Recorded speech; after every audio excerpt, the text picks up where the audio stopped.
that was exhausting. So, this kick. We're just going to solo it out and do one bit at a time. Firstly, let's take a look at the compression. We're going to bring the threshold to about -13 decibels. And full ratio.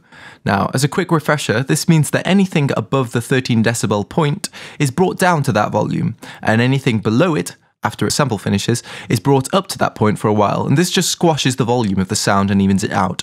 However, if you listen before and after once we've finished it, you'll notice there is a more defined punch to it.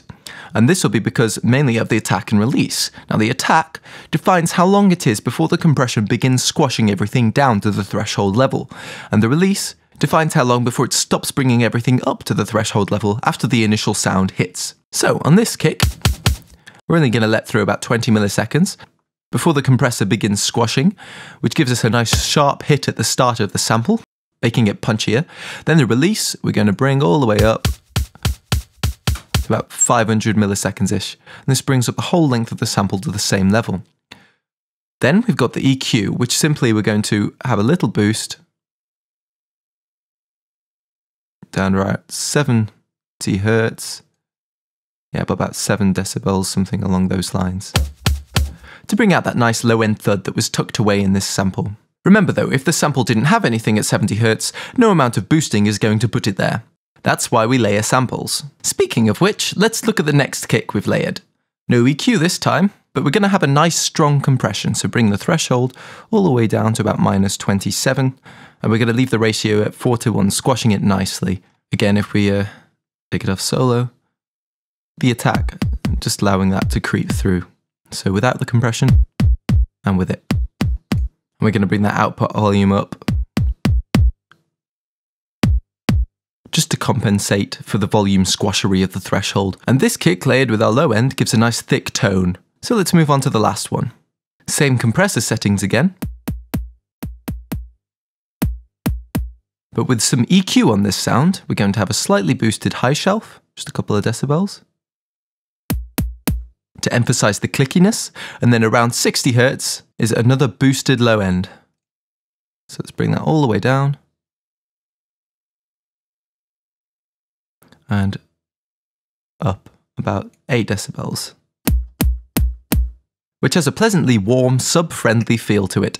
And if we listen to all these in the beat and I bring them in one at a time, you can see how much more powerful it sounds layered up.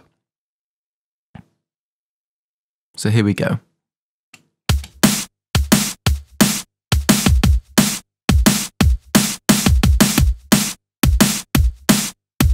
This is why it's definitely worth investing some time into finding complementary samples to stack up and build powerful drum hits. But next, that snare, we're going to make it sound a lot nicer. This time I'm going to make the changes and then show you the differences because it's a lot quicker. Okay, so we've got the kit with Noisestorm's changes to all the snare samples now, just loaded in. And this one is made from 4 different snare samples, as we said, and this hi-hat, which is a really useful technique in this kind of intense drum and bass, since a hi-hat can add a lot of high-frequency content to a snare and make it fill out the mix. These snares each have varying degrees of frequency content. You can kind of hear that they each have a different pitch to them. And that's why when they're combined, it makes a huge, thick-sounding snare. Now, if we look at the EQs he's applied, we've got on the hi-hat, not very much, just a bit of compression on there, with the threshold down to 25-ish decibels, bringing up the output gain a bit. But the main things are, if we have a look at the EQ boosts on the snares, you can see they're all boosted around 150 to 250 hertz, which is where you tend to find a lot of the drum and bass punch in these kinds of samples.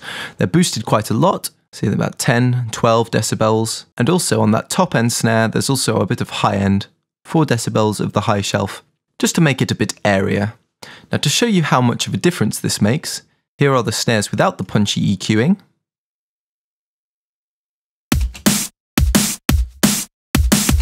And with them. Again, vitally important to have samples that contain some of that punch in the first place. If you're boosting and you only end up reducing the clarity and you don't feel it punching, look for a new sample pack. There are some decent free snare samples on Boy in a Band in the resources section if you're strapped for cash, but here Noisestorm has gone with mainly Vengeance samples, which are known for having a lot of punch and power to them. Now the compression is the other thing.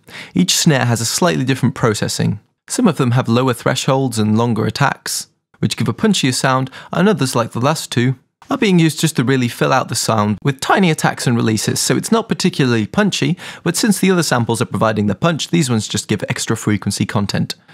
Also, you may have noticed we've added in a couple of extra EQs and compressors between the channels and the mixer for the last snare samples because we had a few too little. Depending on your samples, the EQing and compression will probably be vastly different from these specific values. Remember that this is just meant as an example. So, there are the big punchy one-shots sorted. Of course, at the moment this beat is seriously sparse, so let's fill it out with some hats and some loops in part 3.